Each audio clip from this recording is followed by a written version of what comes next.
আমাদের জীবনে 7 ধরনের সুখ আছে, আর সেগুলো লাভ করার জন্য আমরা অত্যন্ত প্রচেষ্টা করি।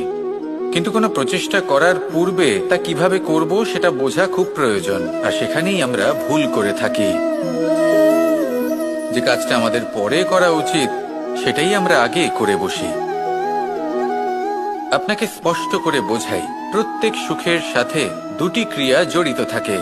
এবার যখন আমরা ধনের কথা বলি তখনও দুটি ক্রিয়া জুড়ে থাকে। প্রথম ক্রিয়া হলো ধন অর্জন করা, দ্বিতীয় ক্রিয়া হলো ধনের ব্যবহার করা।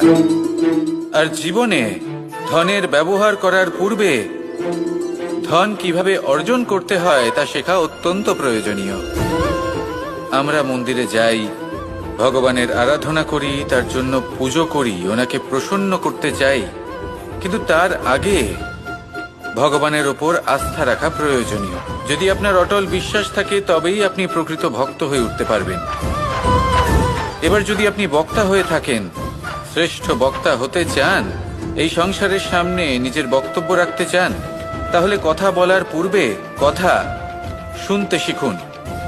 তবেই আপনি একজন শ্রেষ্ঠ বক্তা হয়ে উঠতে পারবেন। জীবনে সম্পর্ক স্থাপন করার আগে সম্পর্ক বজায় রাখতে শিখুন, তবেই আপনি একজন প্রকৃত সাথী হয়ে উঠবেন। জীবনে পরাজয় মানা